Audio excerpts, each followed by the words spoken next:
So just a bit of a fun one to start today's video. I had season 1 of Young Jedi Adventures playing in the background the other day, and I noticed a character who appeared in 2 episodes of the first season.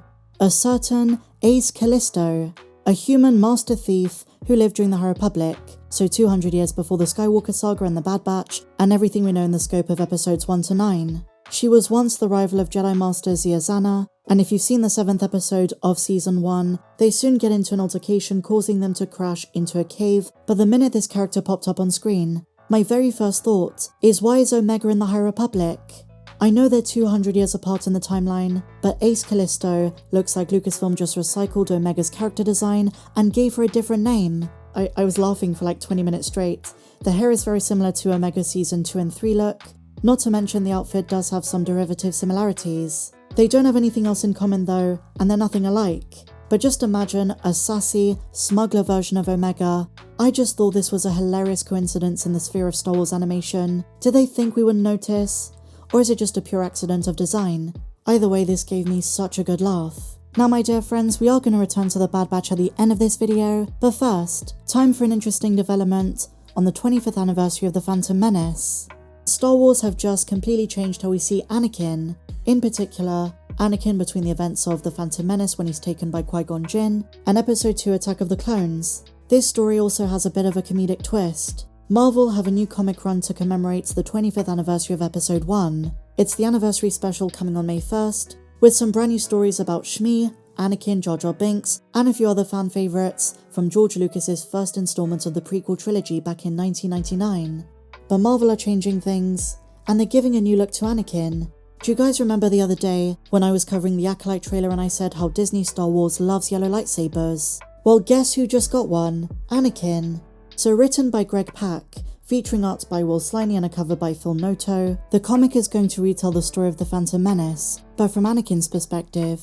So all of his internal thoughts, his dreams, when Qui-Gon tells him about midichlorians, his thoughts pod racing, him missing his mother, not to mention some really awesome subtle details, for example the small statue that was retconned to be Maz Kanata.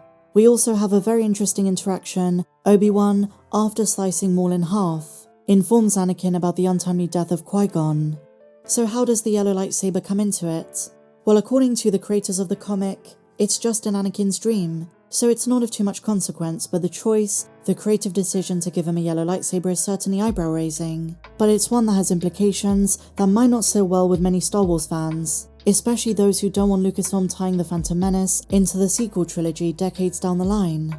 Take a look at the lightsaber hilt. Anakin's dream is a Force vision, most likely of a future, quote, Skywalker, who herself would ignite a yellow blade on Tatooine and carry the Skywalker name.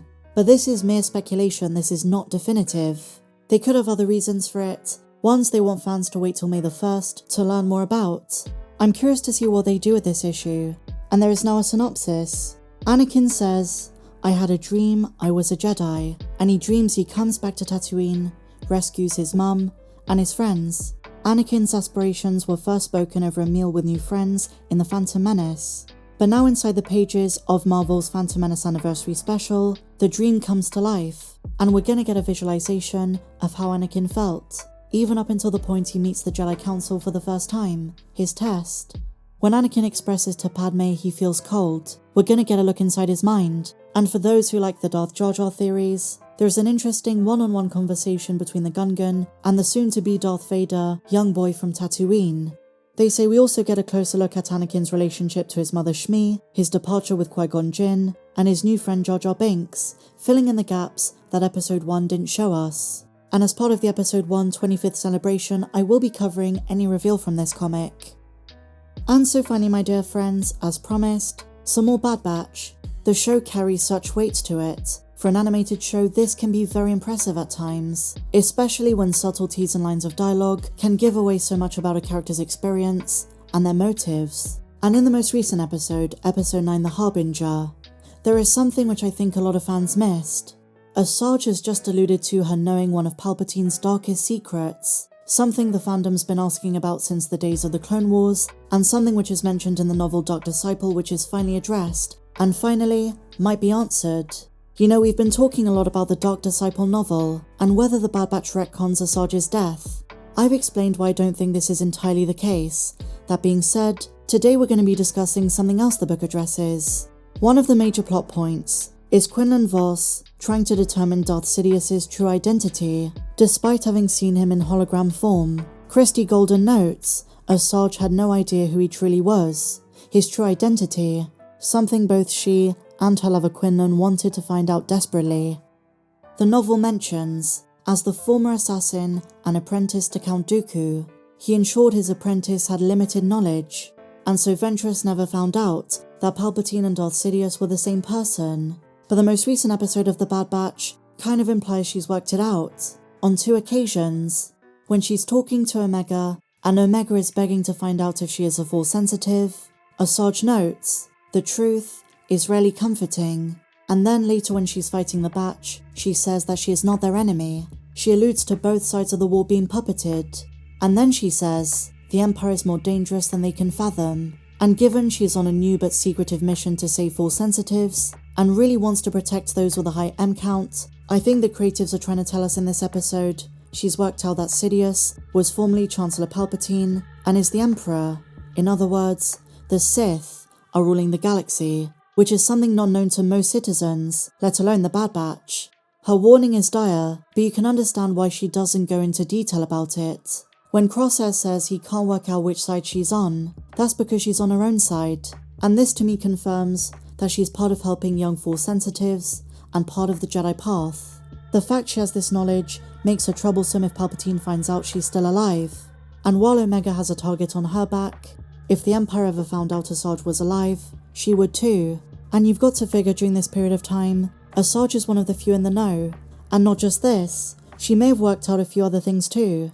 And if you think back to the other day, screeners were sent for the next few episodes, and there was a warning that Palpatine, Hemlock and the Empire on the whole is going to be shown to be more evil than we thought. We might not have seen the last of Sheev. Is he going to discover Asajj is alive, and is her intel and her knowledge too much of a threat to not send the best bounty hunters after her? Fennec is in contact with Asajj, but I think Asajj is independent, someone Fennec knew, instead of her being a Class 1 bounty hunter for the Empire itself. So I do think when she's warning the Batch, the Empire is worse than they think.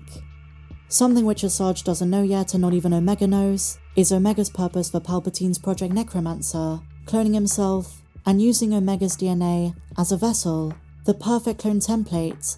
Palpatine has kept a secret for years, but Asajj Ventress has just thrown a wrench in those plans. I'm so excited to see where this goes. What do you guys think? Let me know in the comments down below. If you enjoyed this video, please be sure to give me a big fat thumbs up, subscribe if you're new, and I'll see you in the next video. May the Force be with you, always.